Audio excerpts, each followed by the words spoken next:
When it comes to quality sleep, Ashley has you covered with top mattress brands at winning prices and with special financing options available. You can snooze now and pay later. Plus, your mattress purchase helps give the gift of better sleep to children in need and U.S. Special Operations Forces. Visit your local Ashley store or shop online today and make every snooze count. Financing is subject to credit approval. See store or ashley.com for details.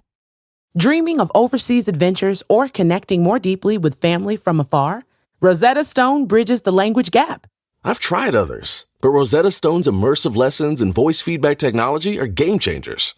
Dive into 25 languages by learning intuitively, just like when you were a kid. And here's the holiday sparkle. Grab a lifetime membership now and save 50%. Gift yourself the world.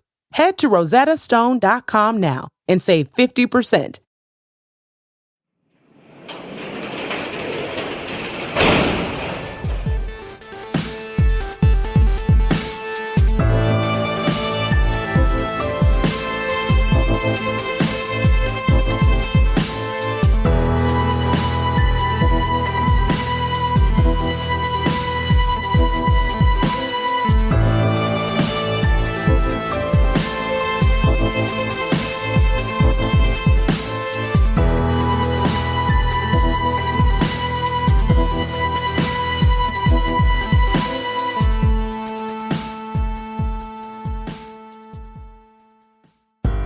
Welcome to True Crime Garage. Wherever you are, whatever you are doing, thanks for listening. I'm your host, Nick, and with me, as always, is a man that's still angry that Pluto is no longer considered a planet, the Garage's stargazer. He is the captain. Guess it's all relative.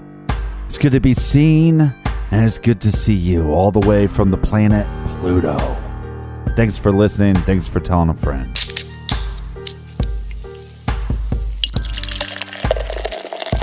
Today we are drinking Flannel Mouth by Blake's Hard Cider Company, garage grade 4 out of 5 bottle caps. Flannel Mouth is made from 100% Michigan grown apples, and you know, I love that. Mm-hmm. I love everything about this. And they got worms. They use a wide, there's no worms. They use a wide array of late season table and dessert apples. This combination gives it a sweet flavor that finishes incredibly smooth. And our fridge is full today because of these incredible souls. Up first in Ballyclare, UK, Miss Lauren. Cheers. Next, we have a thank you. This says, thank you for the bloody awesome podcast. Please visit Australia sometime. Cheers from Leah in Victoria, Australia. Well, bloody cheers, mate. We also have Dave up in Montreal. And breaking my unplanned theme of people outside the United States, let's say hi and cheers to Brian in Central Illinois. Hi, Brian.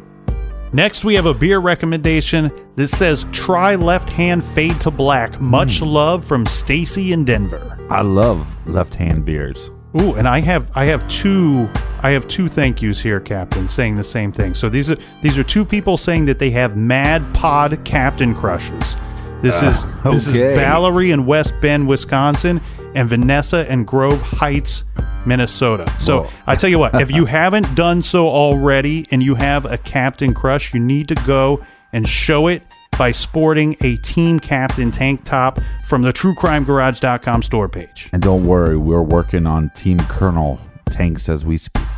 And last but not least, we send a big thank you to Chris in Bayonne, New Jersey. So thanks to everybody for filling up the fridge this week. And if you want to buy us around for next week's show, go to TrueCrimeGarage.com, click on the donate button. Yeah, and then for anything True Crime, check out TrueCrimeGarage.com. And we got the store there. We got a bunch of t-shirts for sale. We got the old episodes. We got the bonus episodes, the Brick of Family Murder episode. If you haven't listened to it and you need something to listen to during the holiday, a bunch of podcasters, they take breaks. We didn't know we're allowed to take breaks, so we didn't take one. Happy 4th of July, everybody. All right, everybody, gather around, grab a chair, grab a patriotic beer, one of those good old American beers, and let's talk some true crime.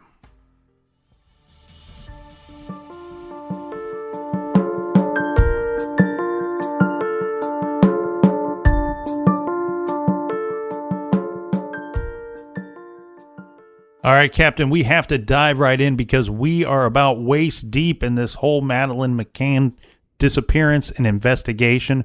We already covered a lot of stuff yesterday and still a ton more to get to. Today, we want to start looking at items, and does it point towards guilt or innocence, and of who? Specifically, the McCann family. So what we'll do is we'll start the day that she went missing, or the night she went missing, May 3rd. Correct. So we have the timeline. We discussed the timeline yesterday, but there's some things to look at inside of this timeline. First of all, the number of times that the persons involved being questioned seemed a little light to me, Captain. It seemed like, that they didn't sit down with these key players to produce this timeline. Wasn't until 7 days later.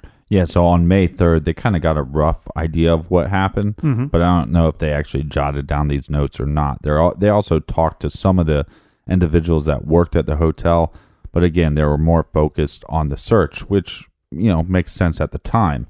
Again, I think investigators should have looked at this as the worst case scenario. And also, when you're showing up to a scene and the mother is saying, hey, the window was open, somebody took my daughter, make that a crime scene. They didn't do that. So there's some inconsistencies here. Now, they didn't get the Tapas 9's statements till about 7 days later. So that's a flaw in the investigation. But some of the stuff with the Tapas 9's stories don't line up with each other. Correct. And some of that could be chalked up to, well, it was 7 days later, and he just went through this whirlwind 48 hours of nonstop searching for this little girl. One big problem that we have with the timeline itself is that it doesn't actually line up with what is information given to them by employees and staff at the resort itself. Right. There seems to be a discrepancy that could go, about 30 minutes. What do you think about that? Just jumping off the page there before we get into the timeline itself. The discrepancy between the resort staff and the Tapas 9. Again, I believe that, you look for the girl. You do a search. But as you're looking for the girl, you're possibly looking for somebody that took the girl. So I get that. But they should have locked down that scene for sure. But as far as the stories lining up, I don't know if it points to a guilty or innocent as far as the McCanns go. So to me, it's just a moot point. It's bad investigation. I can't go back and fix it. These individuals were only questioned one time. Right. This case has gone on for 10 years. They could have been questioned more often to see if maybe they remembered something differently. So as far as the story's not lining up with the resort or with themselves, I don't think it points to innocence nor guilt. The thing here is, I don't want to sound like we're laying it on the investigators too heavy. No. Because, the problem is when you walk into a situation like this, you can't go, okay, time out and freeze time and take a look at everything and cover all your bases. No, everything is still happening around you. If right, in fact, but what you could do is lock down that scene. Yeah, correct. And if in fact she's been abducted, well, she could be potentially getting further and further away from you and that scene just within minutes and hours of your presence. Correct. Okay, so the other issue we have here is, and I'm going to point to something that we talked about last week when we covered the fifth nail. One thing that I was really impressed with was the way that they handled that investigation. And the thing that impressed me the most was we had several investigators coming out and saying, you know what, we're looking into something that there's no profile for. We've never showed up to a home before and seen a family taken out, and then we have abducted people from that same scene. We've never seen this before. We don't know how to react to this. Right. And that's what you're doing in the early stages of an investigation. You're ultimately reacting to the scene that you are finding and what you're finding within that scene. So I think one thing that they did really well in the fifth nail investigation was they broke off into two teams. And they said, okay, one team, you're going to focus on the abduction, finding the children. The other team, you're going to focus on the crime scene and this murder situation that we found here. Right. I know that's tough to do in a lot of situations, but if you can walk into a scene and you can say, we're not really sure what we're looking at here. We don't know if this is an abduction or if something happened on site. if you could break off into those two groups and focus and say, you know what, mom and dad and all of your friends, we're going to have to sit you down and we're going to have to talk through this. While don't worry. We are not stopping you from finding your children. We are covering our bases. We're getting much needed, very important information because, one, we want to find out if we can narrow down what time the girl was taken. That's very important. So mom and dad, we're asking you to sit down, your friends to sit down. We need to discuss this at length. Meanwhile, there will be there were hundreds of people that night. There will be people out there looking for Madeleine while we cover this process. And a lot of the reports were stating one of the things that makes them look guilty is that they were just kind of around apartment 5A, and they weren't actually looking themselves. But again, they called in authorities, right? They didn't. It wasn't like that the resort had to call in authorities. They asked for the authorities to be there. Correct. And so does that point to them being guilty or innocent? Neither, because they might have just been doing what the authorities told them to do. I think it points to their innocence in the fact that they did call for authorities. And then when those authorities showed up and things didn't seem to like make sense, because the mother stated right away, look, this girl was abducted. And when they started saying, well, it's possible that she ran off, she's going, look, there's an open window. There's evidence that points to that she was abducted. Another key piece of evidence in this whole thing in the early stages of the investigation is that Kate McCann, she would state that she wanted the FBI involved. She wanted higher authorities because this town wasn't known to have a big law enforcement presence, and so she wanted higher ups to come in and help. Now, if you're guilty, why would you want that? The other thing here, Captain, this might be something that the investigators were very inexperienced at. I don't have the numbers in front of me, but I read one report stating that Portugal has a significantly lower child abduction rate than a lot of other countries out there. So might be something that is foreign to them. So let's take a look at the timeline real quick. Is there anything that jumps off of the page immediately? The first thing that I look at here is we have the kids' quote unquote daycare center where you can take the kids to be dropped off. They can be watched by there's nannies at the resort. Right. Now, so our first question about the McCann's behavior would be, well, if you're going out to dinner, why not take your kids to this center to be watched by nannies, by professional people, and they can be picked up after? I think most people that look into this case all pretty much agreed that what they did was, some form of neglect and some form of bad parenting. Yes. I can kind of understand it, and we differ from this because I've seen video footage where the McCanns are sitting at the bar at the tapas, and they take a video footage and they zoom in, and they can see their sliding glass door from where they're sitting. So would that make you feel a little bit more comfortable? Yeah, but there's street access to that sliding glass door that you're leaving unlocked. And possibly the front door is possibly unlocked as well. So, it's definitely a form of neglect. Well, and what the captain means by he and I differ on something, it's about we disagree on whether the McCanns could see the back patio to their apartment or not. Now, I want to throw this out there this is actually, I'm going to defend the captain, not myself, even though we disagree. I watched some video footage that was presented, as well as some photographs taken from an area of that tapas restaurant. Right. Now, I was told by the person conducting the video, as well as the person that released these photographs, that he was or they were positioned about where the McCanns were. From his position, you could not see their patio. You could see the top of their apartment, but this is how I'm defending the captain. Once I saw the photograph and a video thing, I didn't look any further. Right. So there could be other angles out there. There could be other evidence to go against what I'm saying here. But what I found, the limited amount, the small sample size that I saw, you couldn't see that area. Regarding the daycare itself, Captain, you mentioned that it was about $15 an hour. Maybe they were being cheap. Kind of the way I lean here, and I agree with you. I 100% that there's negligence on the part of the McCanns. Right.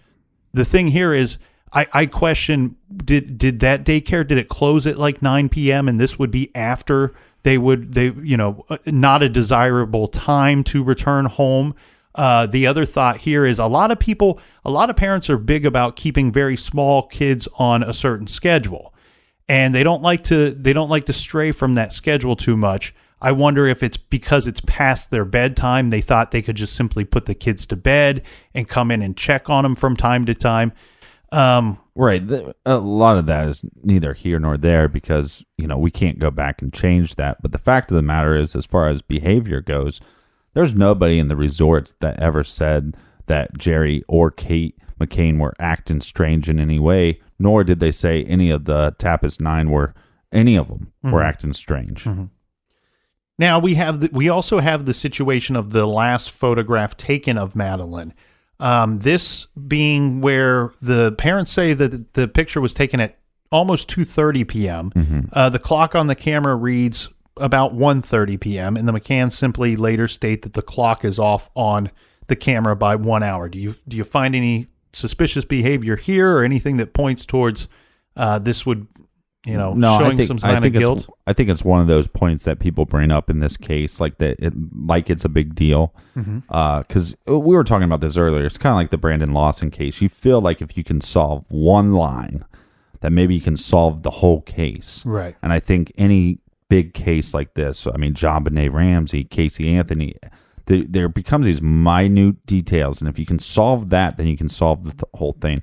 So I think people that bring up this last picture, look, there's, because they were trying to figure out the last time that she's seen alive.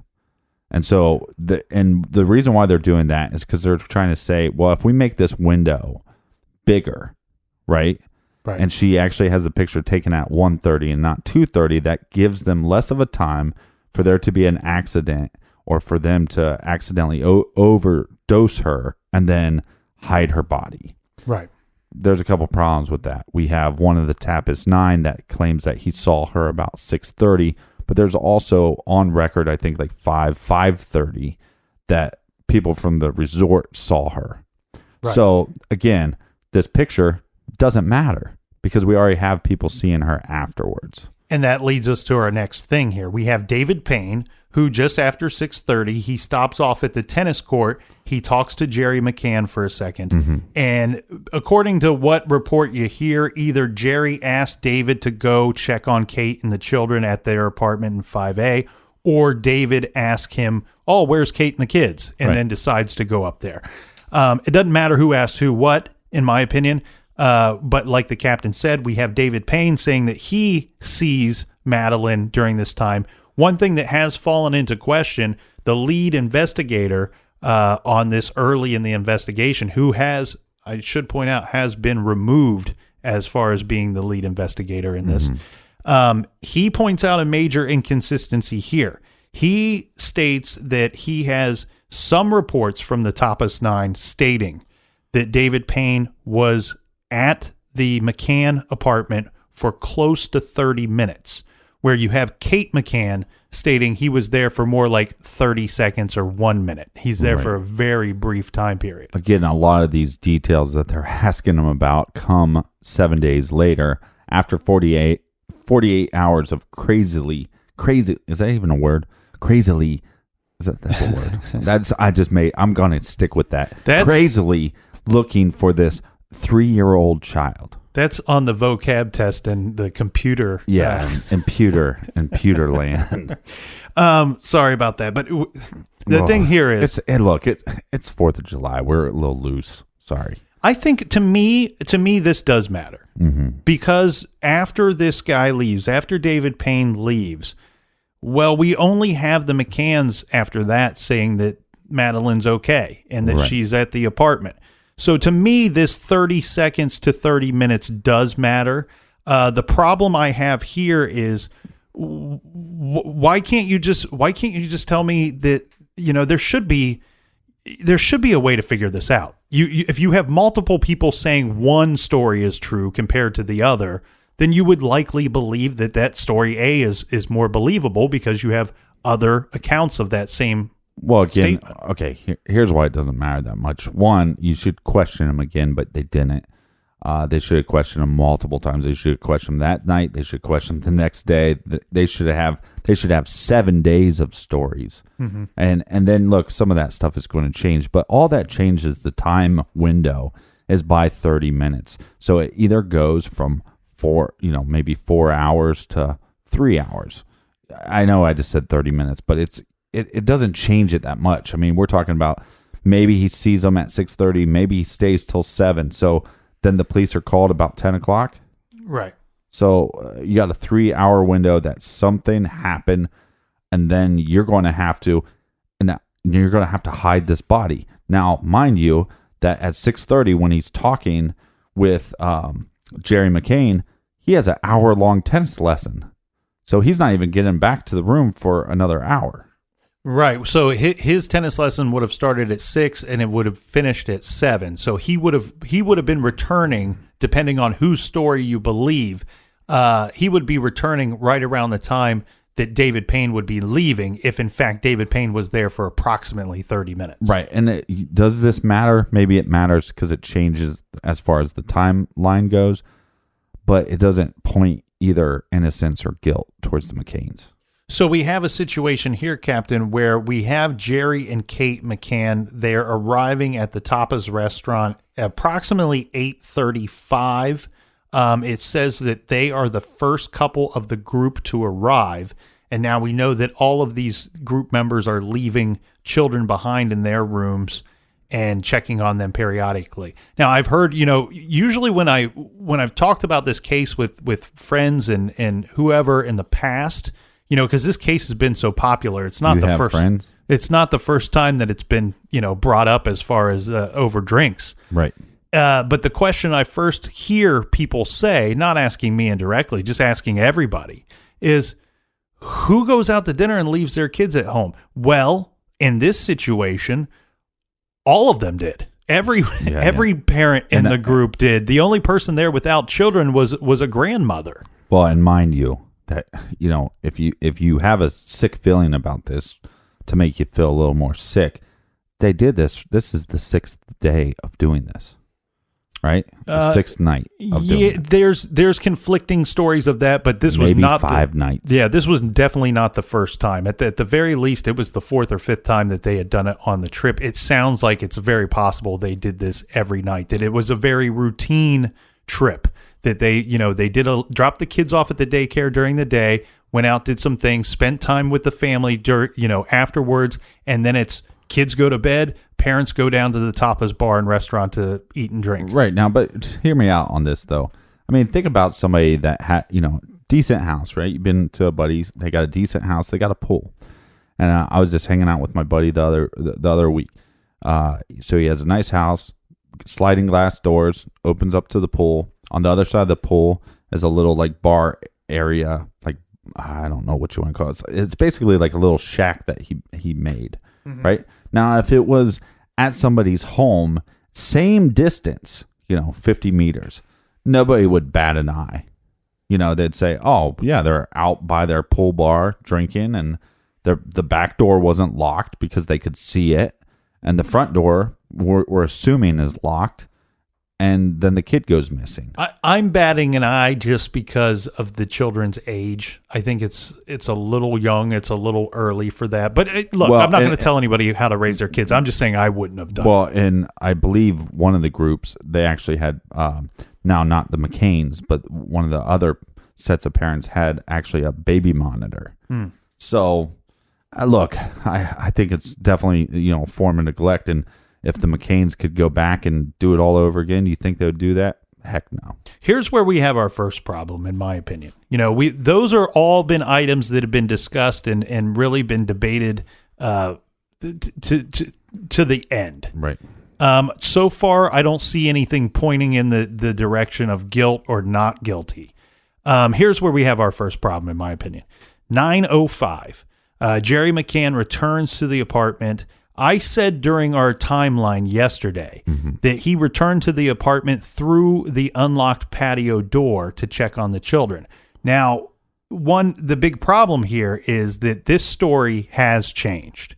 That on at least one occasion, Jerry reported to the authorities that he in fact went through the front door, which he states was locked at the time. Went through the front locked door to check on the kids, and on another occasion says that he went through the unlocked back patio door. Well, let me explain this. Like I said, they did this probably 5 to 6 nights, right? Mm-hmm.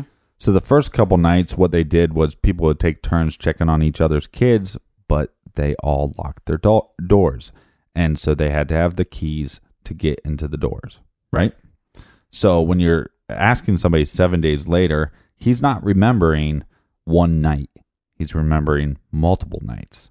So, and again, I think the McCanns even said that the first few nights that they're there, they actually didn't go through the sliding glass door. They were actually going through the front door. Correct. So again, inconsistencies of stories, but and the police always point out that, you know, the McCanns say that they're going through the sliding glass door, but all the other parents are saying that they're going around to the front of the building. Well, the ones that were going around to the front of the building were the ones that were on the second floor, because that's how you got to the second floor. So there's inconsistencies there. Right, because you can't enter through your patio that's on the second floor. It's a balcony. Right. So is it inconsistent? Is he being nefarious? I don't think so. I think he's just misremembering.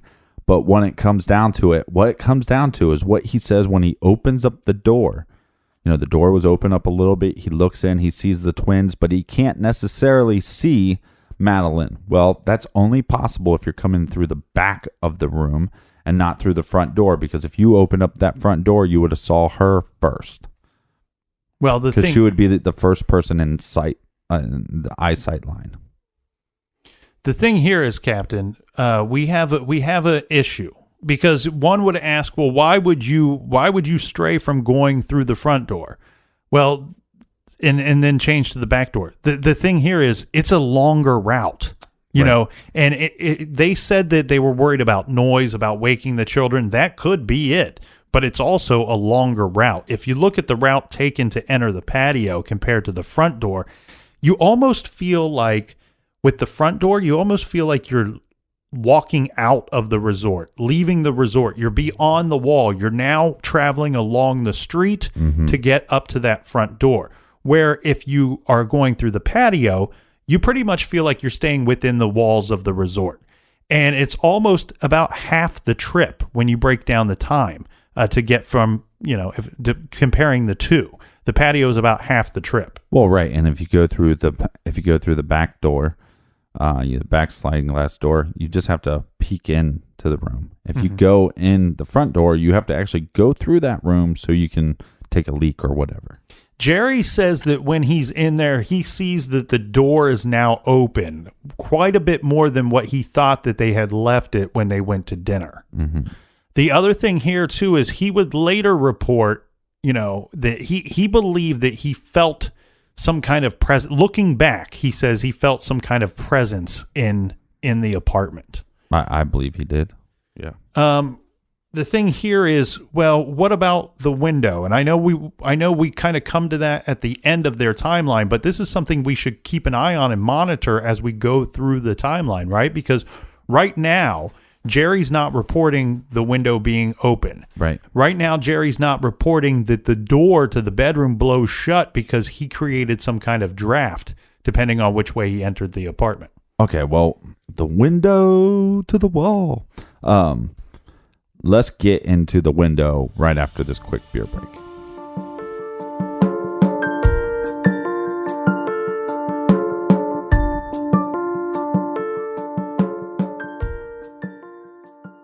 This show is sponsored by BetterHelp. Do you look forward to the holidays? Maybe you struggle with seasonal blues. This time of year can be a lot, and it's natural to feel some sadness or even anxiety about it. But adding something new and positive to your life can counteract some of those feelings. Therapy can be a bright spot, something to look forward to make you feel grounded, and to give you the tools to manage everything going on. If you're thinking of starting therapy, give BetterHelp a try. It's entirely online, designed to be convenient, flexible, and suited to your schedule. Just fill out a brief questionnaire to get matched with a licensed therapist and switch therapists at any time for no additional charge. Find your bright spot this season with BetterHelp. Visit betterhelp.com/garage today to get 10% off your first month. That's BetterHelp, HELP.com/garage. Rosetta Stone is the language learning program with a lasting impact. I've been using their app to learn French, and it's not just about memorizing words, but actually having real conversations. And it's not just French. They offer 25 languages. Right now, Rosetta Stone has an awesome holiday deal, 50% off their lifetime membership. Every language, unlimited access forever. For anyone keen on diving deep into a new language, check out rosettastone.com. It's a game changer. You can live out your MasterChef dreams when you find a professional on Angie to tackle your dream kitchen remodel. Connect with skilled professionals to get all your home projects done well. Visit Angie.com. You can do this when you Angie that.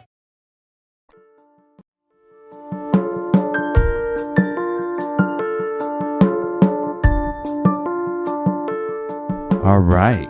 Welcome back to the Captain and the Colonel show. Cheers, mates. All right, let's not get to the window yet because there's something we got to get to the window first, right? Okay. So let's go with this. At 9:30, this is when Kate is supposed to go back up to the room and check on the kids. Instead, we have Matt Oldfield and Russell O'Brien. They are leaving the table to go check on children as well. Mm-hmm. So Matt then offers that he will check on Kate's kids while he's away from the table, which is not going to be very hard because he can be told that the patio doors are unlocked and you can just go in that way, Matt, and check on the kids, right? We have some problems with Matthew Oldfield's statements, and one of them being that he doesn't physically see Madeleine McCann. He states that he kind of just, kind of peeked into the door. He thought the door was open more than what he was told it should be. But that at the time didn't matter anything to him. He didn't know that the McCanns left the door closed. He didn't know that Jerry found the door open and then closed it more. So he notes that the door is open. He just kind of peeks in. He sees the twins. He also just kind of listens with the old ear. Don't hear anything. Nothing seems wrong here. Everything's good. I got to run and check on some other kids, and then I'm back at the restaurant. The other thing, though, that he points out here, the thing that I think that is very important, is he also, even regardless whether the door is open, slightly ajar, all the way open, whatever, he at no time gives any evidence to point that the window is open at this time either. Right. So no evidence from Jerry or Matt that the window is open. Well, and there's no evidence of the window being open because there was multiple times that different people had to walk around to the front of the building. Mm-hmm. So by them walking around to the front of the building, maybe they looked over, but they would have noticed if, because there's this metal, like little tiny, like what we talked about, like almost like a garage door on over the window that has to be open. I think people would have noticed that if they walked by the front of the building. Right. So the thing here, though, now we have 10 o'clock and Kate goes to check on the room. And she states definitively, she's got that little piece in there about the door slamming shut or the door blowing shut.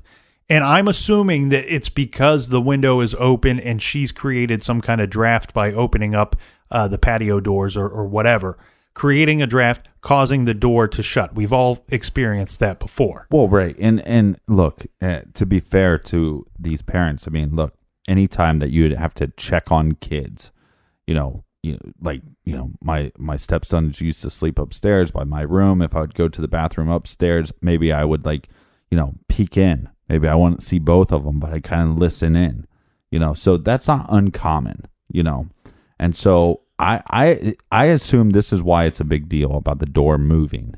Is because I think when Kate went in, I think a lot of these trips that the parents were making to check on their kids it was also, I got to use the restroom. Right. We're drinking. I got to take a pee. Right. Right. And so I think sometimes, it's just like when Jerry says, well, I went in, but I don't really know if or when they sorry, I'm a little discombobulated. I can't even speak. Okay. I'm just going to keep going. Screw it. So I think some of them just went in to take a pee.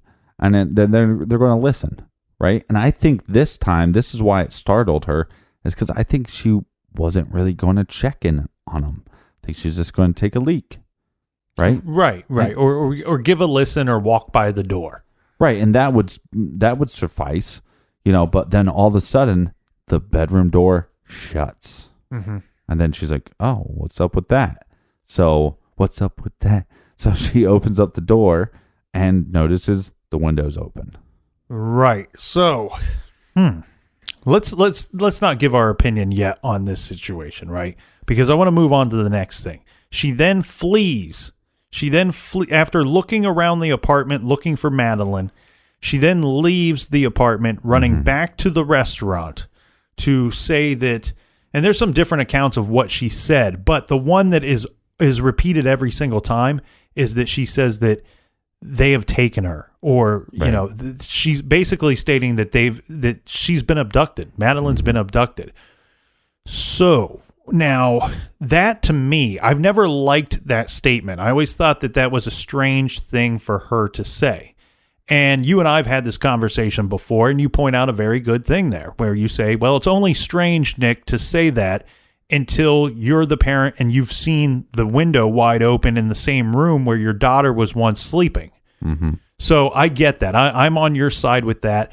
I have a little issue of her running to the restaurant. I don't know that would be my first go-to. But again, I've never been in this situation. I don't know how I would react. One thing that I don't like as well is it seems that she left the smaller children alone in the apartment, right, to go to the restaurant to report what she believes she found. Right. Again, though, we're talking about a pretty small distance, Mm-hmm. One could argue that she could have actually stayed on, the balcony and just yelled. Yeah, she could have shouted it from the patio, and you would think you could hear it from there. Mm-hmm. And also, they had cell phones, so they could have called or text. I think that would have been, if I could put myself in that situation, if I had to be in that situation. Now, I have the benefit of sitting here and thinking about it. However, I think that would be the go-to for me, to run out on that patio and just shout it from the mountaintop and hope that the resort staff or your friends and my friends and family hear me. And all come running. Yeah. Or, I mean, again, the thing that I haven't thought much about till you've brought it up is that she did leave her twins. That's the thing. Which are way younger. Yeah. Remember when we covered the Columbus case where the man said he was in the woods with his wife and small child, and he went ahead of the group and he discovered a man beating a woman to death. And he decided to run out of the forest and run to a local business and call the police. Right. To me, that went unsolved for many, many years. And I always found it to be very strange that he would leave his seemingly defenseless wife and small child behind where this maniac is. Right. And then run out and call for help. Where, yes, maybe the window open points to her that the person has fled. She did check the apartment and didn't see anybody in the apartment. But I think at that point, they weren't erring on the side of caution before when they left the kids alone. I would think by this point, though, you are snatching up those two small children and you're taking them with you to call for help. Right, possibly. Or just, I'm going to run out there, and maybe she didn't make it all the way to maybe she only made it 20 meters, and then they came running. Also, this would actually make sense on why the window was actually shut. Because you're looking around and you can't find your daughter, and now you're putting two and two together and you're going, wait a second, I think somebody came through this goddamn window, right? So then you slam the window shut and then you could take off running. Hey, they've taken her. Right. I need help. So that would explain why, when the detectives show up and other people say, well, the window wasn't open. Right. Now, let's just go over the evidence on the window. They did take fingerprints. The only fingerprints that they found on the window or anywhere by the window was from Kate. Right. Again, would make sense because she was in that room. She was in that apartment 5A for 7 or 6 days at that point. I don't think they even took forensic stuff or fingerprints for a long time afterwards. Mm-hmm. So, which is odd. Another, fail by the investigation. Well, the thing here is, Captain, let's discuss this window, because it's been said that the window could not be, It's been said that the McCanns stated that the window was closed and the shutters were closed. And then you have some people stating that you could not open the shutter from the outside. And I'll describe the shutter. It's metal slats. It, like the captain said, it looks like a small garage door that could drop down and cover the entire window itself. It's controlled by what people say a strap or a cord inside. It's like a pulley system. That would open up this tiny little garage door, and then it drops closed. Yeah, you want to think of this as like a Chicago storefront or a New York storefront, where they have the metal that slides down in front of the storefront. So every morning they have to lift it up, and then you see the storefront, and then you pull back down when you leave for the night. Look, 10 years of talking about this case, 10 years of people looking into this case, all they had to do was test it. They tested it. They had a guy in his 50s, maybe 60s, detective. All you have to do is go up, put a little bit of pressure on it, and it lifts up a little bit. And that allows you enough to open up the window, and then you put your hand through and pull on the pulley, and it goes up.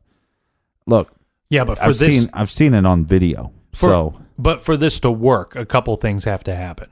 When I first looked at that window and looked at the shutter, I was very impressed because I'm like, okay, this is not just a shutter to keep the lights out. This is a shutter. It's a security shutter. It's a security issue. So the thing here is, when I first looked at it, I thought, you know what? That to me appears to be a shutter that I believe you could open it from the outside just by appearance, not even having seen that test conducted. Right. My next thought was that if I were to force that shutter open, that I would cause significant damage to it or a good deal of noise. That test that you showed me, it appears that they didn't have to create damage to the shutter, and it didn't seem to create much noise at all. No more than it would if it was normally going up or normally going closed. The issue here, though, is to get your hand inside the window, then the window needs to be unlocked, correct? The latch lock would have to be unlocked for one to get their hand in to pull the thing the remainder of the way up. Yeah, but I think this goes out to the investigation. They didn't test this stuff early enough. They didn't ask the right questions about this window enough. I mean, I don't know if the McCanns had this window open up earlier or not. Right, and that's the thing. That's the thing they were asked from the get-go. What was this window closed and was it locked? And the McCanns said, you know what, we can't state for sure. We can say that it was closed, but we can't say definitely that it was locked. And second of all, when they interviewed the resort staff, the cleaning crew said, it's not uncommon for us to come into an apartment and open up the windows while we're cleaning and then close them before we leave. Therefore, the McCanns could have never even operated the window, and it was left unlocked by somebody that stayed there previously or the resort staff. I think I swallowed a bug. Yeah, and we know that this security system didn't work too well anyways, because these little garage doors, if you will, are not on the windows anymore. They actually place bars on the windows. Yeah, and I'll tell you what, that's the selling key to me. That's what sold it for me, Captain. You showed me that test, and I thought, I might be wrong about this. But what sold it for me, with having a background in property management, I know that it's so much of a budget business. You work within the budget as far as improvements go of your property. Right. And therefore, if you're doing a good job, you never pay for any improvements that are not needed.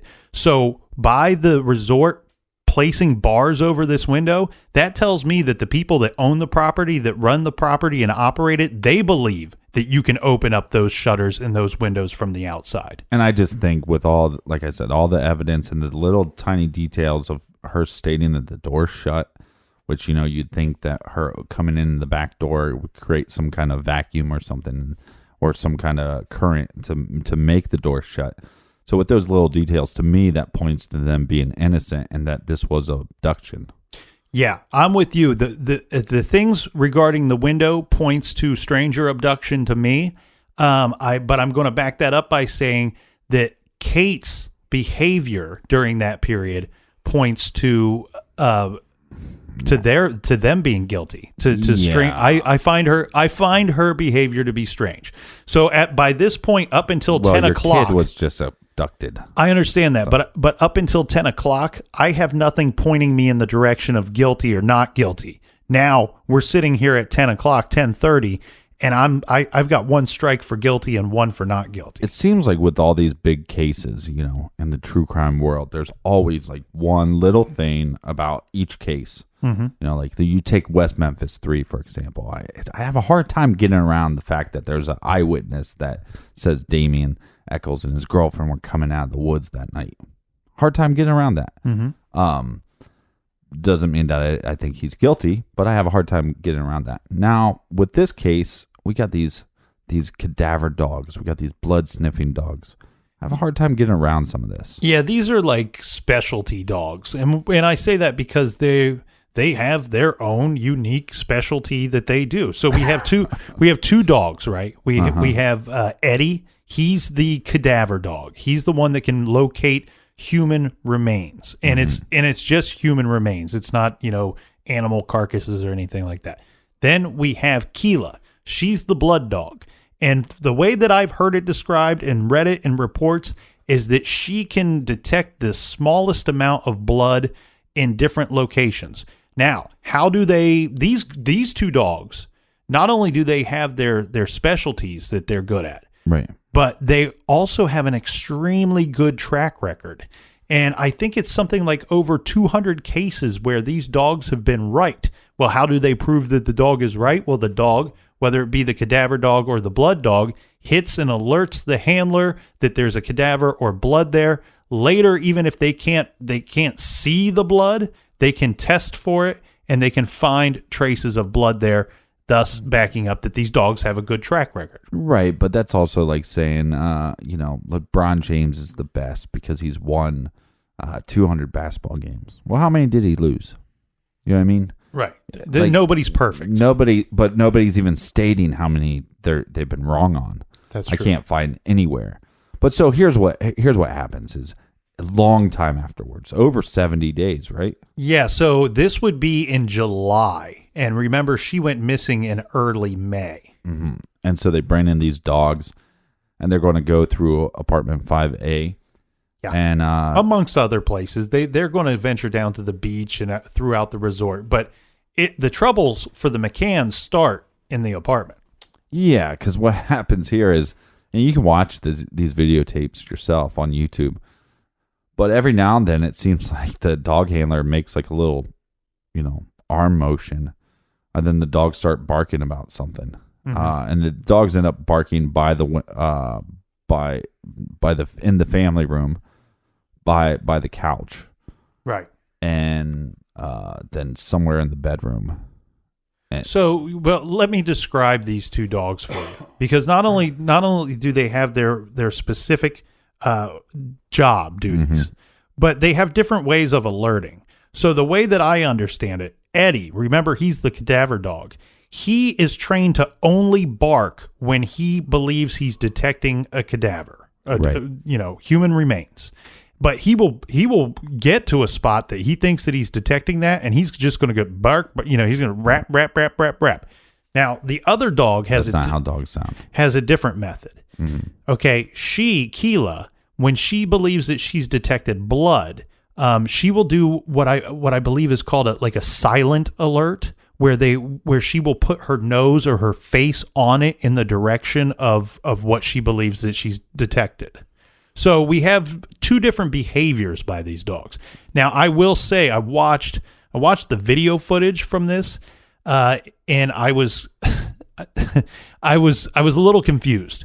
I didn't notice the handler, the strange movements by the handler. Like you said, there's people that shoots his arm out. There's people that are saying that the handler was directing the dogs to behave a certain way. I saw that outside of the apartment, and we'll get to that. But within the test conducted in the apartment, I definitely saw that the dogs seemed to be interested in the couch. Uh-huh. They were also claimed that they were interested in a stuffed animal of Madeleine's, that they were interested in some clothing, this belonging to Kate. And the thing here is, though, I didn't see any definitive behavior from the dogs that would lead me to believe that. I saw multiple times where they would walk past the clothing, they would walk past the stuffed animals. The dogs were, other than the couch, seemed to be behaving strangely. And they were hitting on the couch, and as you said, it was the area behind the couch that they seemed to be really honing in on. Right. But then they're also, I mean, the cadaver dog went pretty nuts in the bedroom. Yeah. So look, I mean, we could go through every little minute detail of that video. Watch it if you're interested. Basically, what the police, because of these dogs and how much they've been right, the police, basically the Portuguese police, came out and was like, you know what? Here's what's happening. What we believe is that there was an accident, maybe from the couch to the window. She fell, broke her neck or whatever, and you guys covered this up. Because, we have blood samples now. We got DNA, and we're going to test to see if there was a dead body in this room. Mm-hmm. So that's what they came out, and that's the direction they went into this investigation. They stopped thinking about an intruder and said, "Look, we got to, get Kate and Jerry to be found guilty of this." But the cadaver dog, also hit on the car. Now, this was a rented car, and we haven't discussed the rented car yet. But they placed several vehicles, and I don't just mean like 20. Yeah, 20 to 30 vehicles in this parking garage. And they spaced them an even amount away from one another. And the dogs checked all of the vehicles, but they hit on the McCann's vehicle. This is a rented vehicle. They are detecting some kind of smell or hitting on smells coming from the trunk area of this vehicle. The strange thing, though, was this was a vehicle that they rented 24? Yeah, 24 days after she went missing. After she went missing. So their theory then became that, well, that's no big deal because the McCanns hid her body. Then when they came back to Portugal, they rented this vehicle, and then they put her in to the vehicle, and then they drove to Spain. Now, they actually did drive to Spain the first day to put flyers out for their missing child, but they also had a film crew with them that day. So, and it's videotaped. So the one day that they drove to Spain, that the police are saying that they dumped her body, there was a camera crew in the back. Now, that camera crew was friends of theirs, but again, now you're going to say that these two parents that have no history of violence, no history of any criminal activity, that they accidentally killed their daughter, or their daughter accidentally died. They're covering it up, and they got 9 other friends that are helping them cover it up, and now they got this camera crew helping them cover it up. It's kind of far-fetched. Let me throw this at you too, Captain, because the statement there is that they would have moved the body. Right. And hid her in what one would guess would have to be a better hiding spot. Right. Or cremated or whatever. Some way of getting rid of the body. Here's the weird thing, though. Would you risk? So at this point, you've technically successfully hid that body for over 20 days.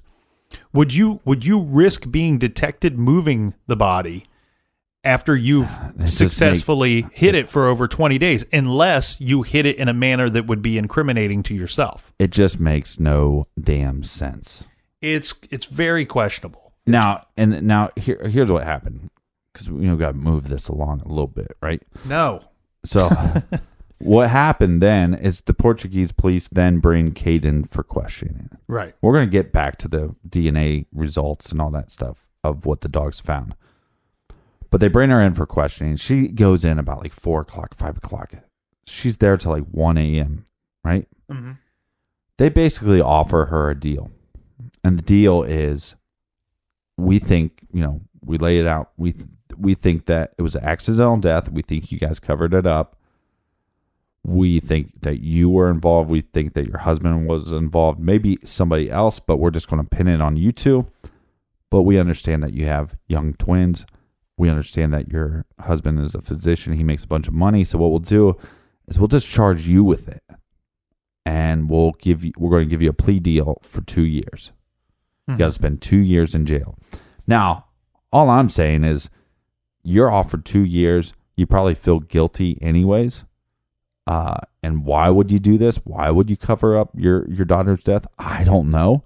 But if you did, well, this is a pretty easy way out, right? It's a very good deal for what you're being accused of. It's an amazing deal. And she didn't take it. To me, that's a sign of her being innocent. Mm-hmm. And that's a sign of the husband being innocent. Now let's get back to these DNA results. Yes. So this is a tricky item for me, Captain, because what I'm seeing here is that they cannot rule out that the DNA in the blood, they cannot rule out that it's not Madeleine's, but they cannot rule that it is hers. Right. Out of 19 markers, which is very low. Normally, DNA tests have more markers than this. For whatever reason, this test only has 19 markers. Now, I would actually argue that there's a chance that they have more markers, and that so only 15 of the 19 markers matched.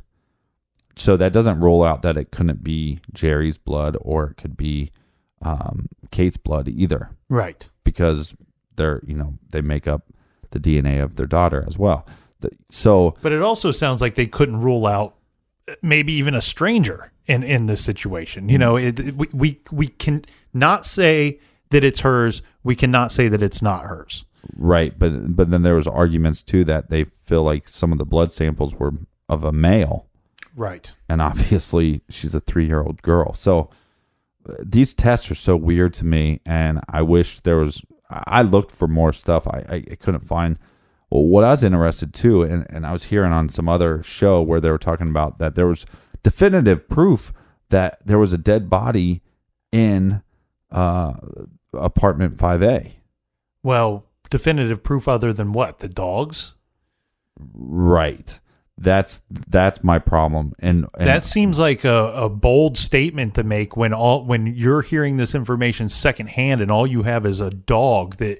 And like I said, the behavior of those dogs, I'm not a handler. I don't understand it. But the behavior didn't make any sense to me. I didn't see a dog going directly up to an item and staying on that item.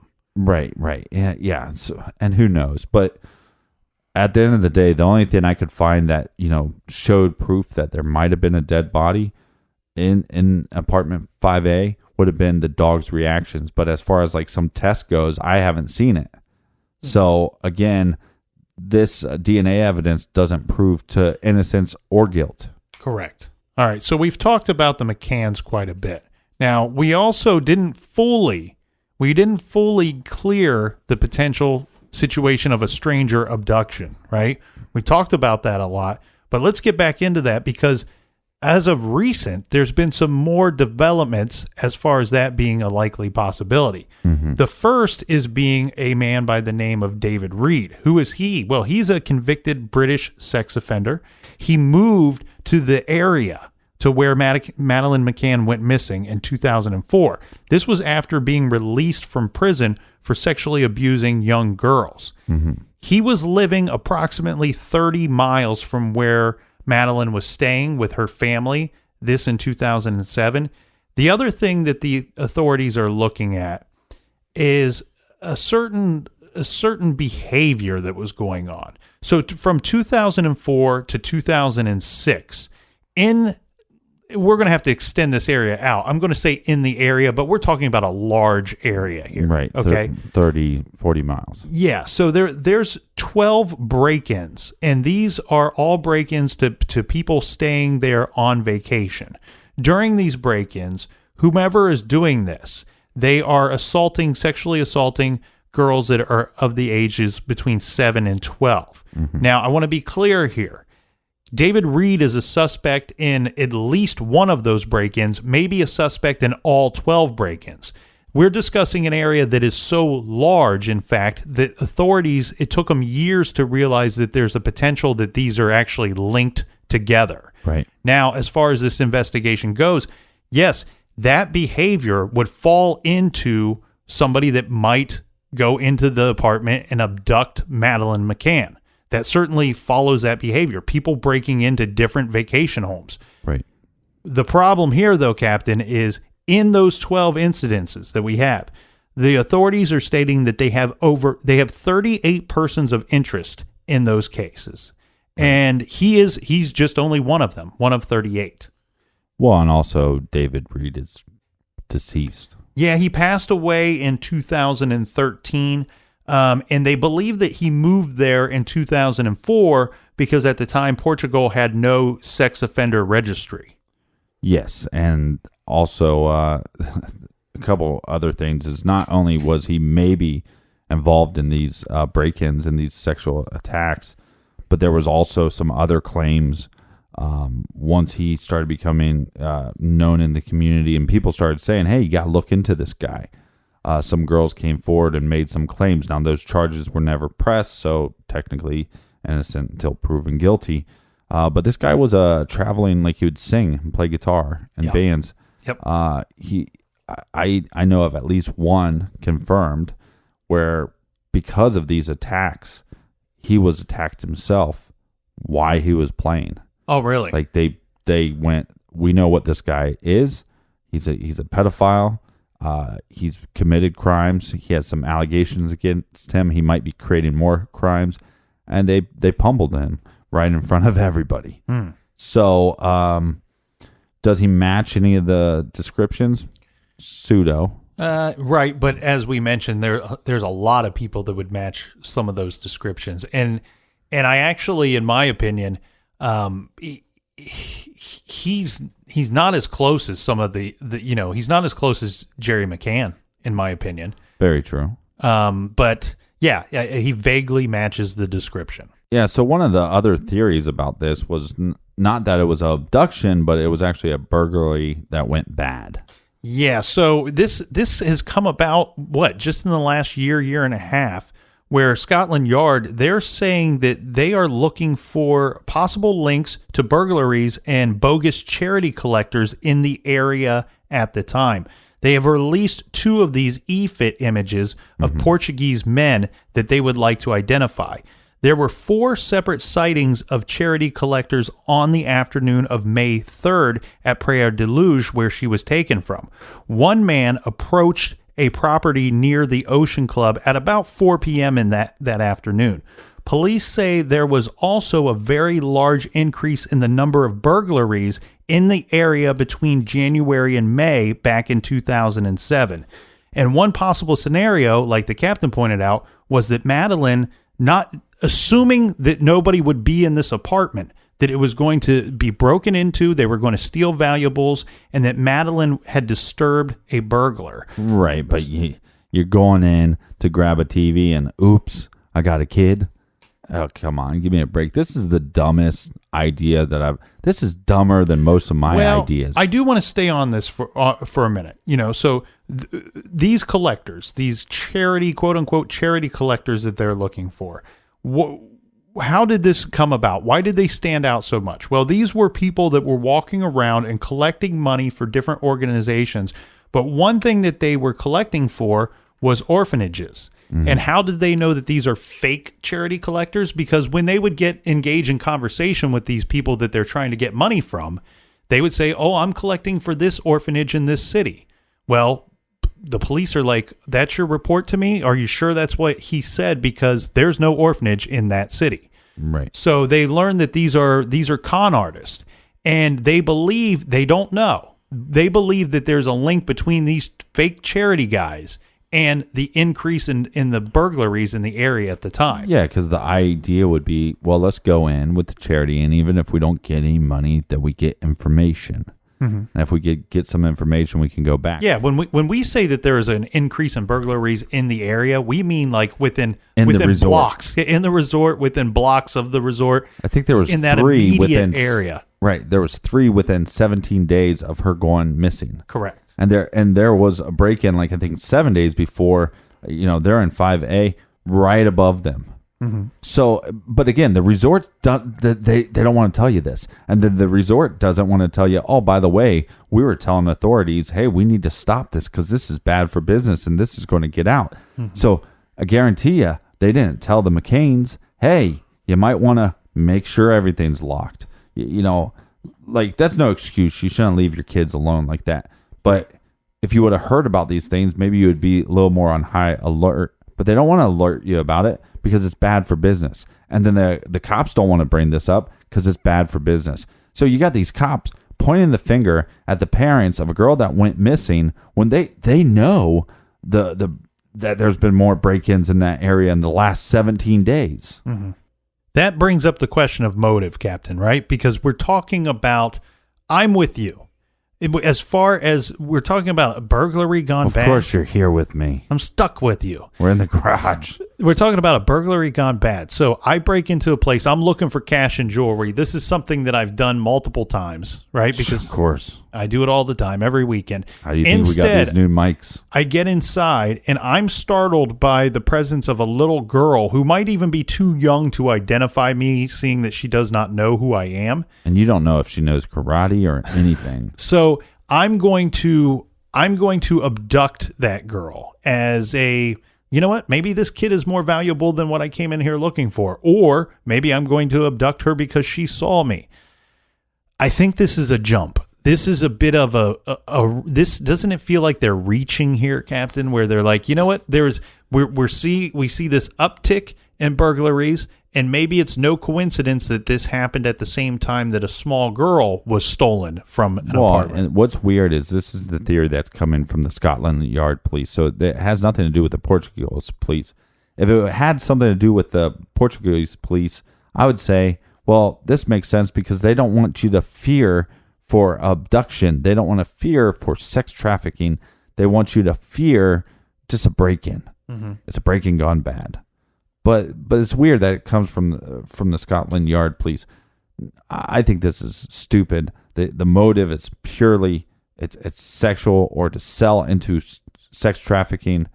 It's ridiculous. So that's the motive. So without even discussing it, you want to dismiss what motive the McCanns might have, right? So you're stating that the motivation would be sexual or some form of abduction motivation. The McCanns, it seems like their situation would be a bit of a leap for a little bit of a stretch and a reach as well to make a motive out of their daughter accidentally died. Yeah, they're physicians. If they walked in and their daughter had an accident, they're going to call an ambulance. They're going to call somebody for help. They're doctors. They took an oath. I have a lot of nurse friends. They took an oath. They take that serious. But Captain, they were sedating their daughter and she died possibly of an overdose. Why wouldn't they cover that up? Again, within seconds, you call your ambulance. What happened? She got into this medicine. Yeah, looks like candy. She ate it. We've had this problem before. Yeah, or I accidentally gave her a dose and then my wife did. Mm-hmm. We made a mistake. We've caught her fumbling with the pills before. You know, it's right. Easily explainable. So where does that leave us? Are you stating, do you believe the McCanns are innocent and have been victims of some bad luck here? Or do you think... Who do you think's right? It's not like it was their only daughter and that they were like, hey, you know what? If we can get rid of her, we can go party with Casey Anthony. No, that's not, it's ridiculous. They had twins. It took them a long time to have Madeleine. Like they didn't even know if they're going to be able to have kids. It was they thought it was like the miracle child. These people were thrown under the bus. Right. When people didn't do their job and didn't do the investigation. And I still think there is motive from the resort, from the community. There's even signs that are painted like on the stop signs. They'll say stop McCann or stop Madeleine Circus. Mm-hmm. Because they don't want this publicity. Well, it's like, if you're going to have people going and taking vacations to your place, then your police need to do a better job. You need to do a better job. The parents needed to do a better job. It's a very it's misfortunate, but I think they got thrown under the bus. I cannot decide, to be honest with you, Captain. I know people don't like that when somebody sits there on a fence and they don't pick a side. Here's the fence I'm sitting on. I have the McCanns on one side. I hope it's a sharp fence. And stranger abduction on the other. And I feel like, I know this is an easy out, but I feel like I don't have enough information to go either way with it. I do see some what I think is suspicious behavior on the part of the McCanns. Right. But I also see things that point towards they didn't do it. Therein lies the problem. The window for me is key. If that window was open, if we found somebody else's fingerprints on that window, I would say I would never look at the McCanns again. So the window for me is key. One thing here, and I'm going to throw this little theory out there, and it's slightly different than some other ones that we've already presented. But the lead investigator, he's gone on to write a book. He's gone on to do a documentary. If you want to dive into those, I go for it. I recommend it. He was very close to the case. The thing here is, though, you have to read the subtitles. Yeah, he was also removed from the investigation. And my understanding of why he was removed was because we have Scotland Yard, we have the British government. They were inquiring about one of the employees at the resort. And he either failed to respond to their inquiries, or he failed to investigate this individual. Now, the reason why I like this theory is that the employee, remember I said for me, the window is key. And when I first saw that window, somebody that has a knowledge of the way buildings work and a knowledge of security, that window appeared to me that I would have to do great amount of damage to it to get the shutter open. However, an employee there might know that that's not the case, that you could jimmy that shutter open, and most of the time these windows are unlocked, and I'm going to break in there and I'm going to take something that I want. So I throw that out there to everyone. And at the time you didn't have to be a registered sex offender, so you could get that job. Correct. So that's one thing that I would love to know more about. Unfortunately, I think that, is this case solvable? I think with the evidence that we have and the information that we currently have, no, I don't think it's currently solvable. What will help solve this is if somebody comes forward with information that we don't have, or unfortunately, if they find Madeleine, her remains. If they find her remains, there's a possibility she could be alive out there somewhere. I think that the way that they find her and where they find her could point us to who is ultimately responsible. And a couple things, this case is huge. It's a whale. I mean, this could have really been like 4 parts. We could probably broke it down a little more clearly. It's just so much. The timeline, if Nick went through the timeline of 10 years, there would have been it's just so much. So we kind of wanted to look at it more on the idea of here's something that points to maybe they're innocent or maybe they're guilty. So, but there's definitely a lot more to dive into this case. There's also a bunch of sightings. We haven't talked about those. Basically, my take on any sightings of her being alive, all the pictures that I have seen, and this is just my gut feeling, none of them are her except for one that I have a hard time. My theory is more that somebody knew that she was there, breaking them in, not for sex trafficking, but for their own sexual desires or whatever.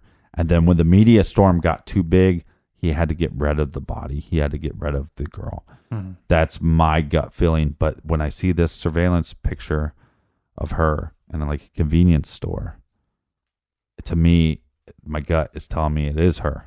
So if that's true, then where is she and who has her? And just before this summer, they were making announcements to everybody that was traveling anywhere overseas to take a picture of Madeleine with you and look around and look for her. It's 10 years later, and there's still some hope out there. Yeah, and there's other little things that we didn't talk about, well, the McCanns, when they talked in press conferences, they seemed cold, or just some of that stuff. I mean, I think those are little things that's not going to help you solve a case.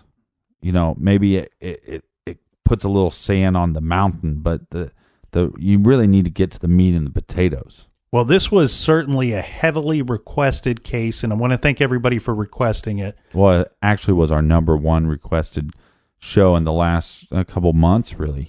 So I don't know. It's kind of weird how the world works. I don't know if it's we're all connected with this weird energy. But man, it's like every other day I'd get one. Madeleine McCann. I'm like, where's this coming from? This is a 10-year-old case. How about a little recommended reading here, Captain? You know, about a week or two ago, I watched a great movie. I watched a movie called Split by M. Night Shyamalan. It's, you know, I'm not going to tell you too much about it because, you know, we don't want to be the podcast that gives away movies. Yeah, it's only like a year old. Yeah, but I watched it a couple weeks ago and it was brilliant. But it reminded me of a true crime story that I'd read years ago. And I found out that M. Night actually used quite a bit of this book for his research when he was writing the movie Split. So today we're going to recommend The Minds of Billy Milligan by Daniel Keyes. Now, this is about a case that took place in Columbus, Ohio, way back in the day. And Billy Milligan, he was a man tormented by 24 distinct personalities battling for supremacy over his body. A battle that culminated when he woke up in jail, arrested for the kidnap and rape of 3 women. In a landmark trial, Billy was acquitted of his crimes by reason of insanity. This is one of the most interesting cases out there. I recommend picking up The Minds of Billy Milligan by Daniel Keyes. And you can do that by going to truecrimegarage.com and click on our recommended page. And if you'd like to follow us on social media, do so. Instagram, Snapchat, Facebook, all that stuff at True Crime Garage. We hope everybody had a good 4th of July. If you're on vacation this week, be good. Have a great vacation. Until next week, be good, be kind, and don't live.